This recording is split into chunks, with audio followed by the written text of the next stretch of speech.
A thread by Brian Cates. Captain Conservative says to Dr. Karlin Borisenko, "Not voting is the worst thing you can do. Someone will get elected." Dr. Karlin responds, "Oh, really? Not voting is the worst thing you can do, huh?" Exactly. Merrick Garland probably agrees. Brian Cates responds with a thread. One good way to put it. Oh. Obama didn't stop being president in his last year either. They should have given Garland a vote. What McConnell wouldn't admit was that enough Republicans would have voted for Garland for him to be confirmed. Not having a vote prevented that chance. And here's the historical context. Ted Cruz tweeted about 2 hours before the writing of this. New York Times shows videos of Biden, Pelosi, and Schumer saying the opposite in 2016. Everyone reversed their positions because circumstances are different. History shows Senate confirms election year norms when the same party has POTUS, 17 of 19, and blocks him when different parties, 2 out of 10. Both sides said the president doesn't cease being the president in the last year. When they said it, changed according to their political positions. Dems said hashtag we need 9 in 2016, and now it's GOP saying it. And now a little more historical context.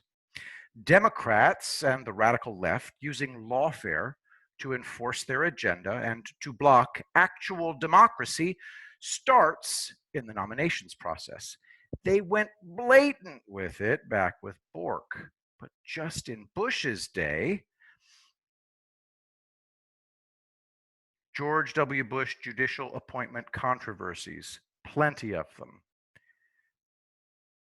The process of one side holding the Senate, blocking the other side's judicial and executive branch appointments has a long and glorious history.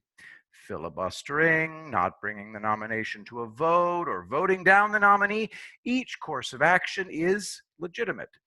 And the biggest reason why nominees of one party aren't brought to a vote by the other party when it controls the Senate is this.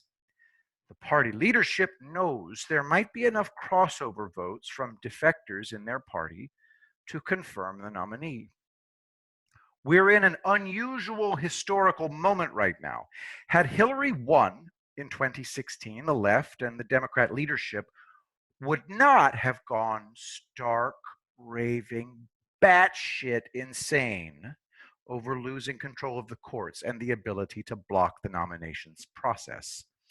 It helps to remember why they have.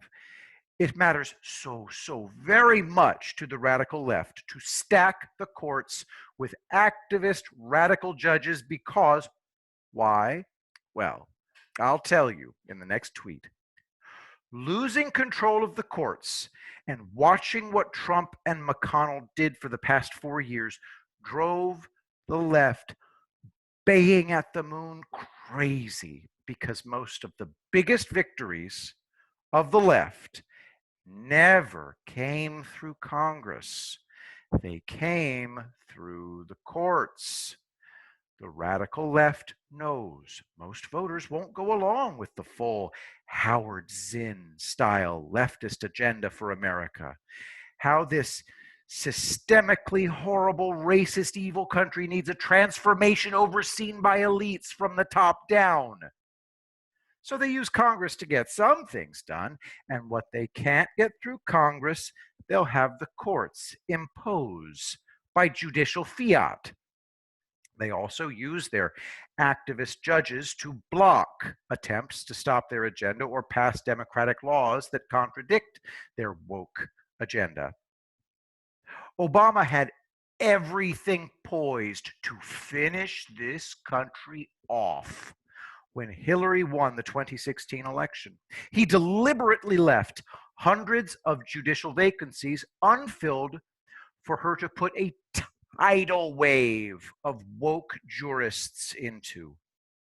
Her 4 to 5 Supreme Court appointments would seal the deal forever. And then a miracle happened. The wrong person won that 2016 election. And the radical left watched in abject horror as Trump and McConnell went to work on the court vacancies. Hillary was supposed to make those appointments. Had Hillary won, Dr. Carlin would very likely still be a Democrat, albeit a very troubled one. It was Democrats going baying at the moon crazy that brought her to supporting Trump.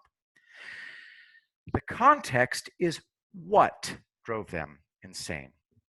And I know what it is. It's been watching a 70-year project to stack the courts, to force through the more radical aspects of their woke agenda for this country, a project literally poised to pay off forever and ever, amen, suddenly going up in smoke right in front of their enraged eyes.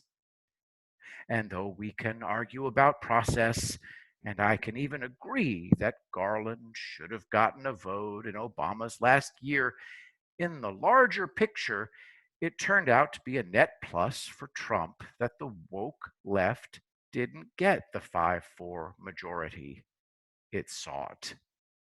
And I've now written a book in this thread. It's now time to get out of bed and take a shower. I will be the greatest president that God ever created.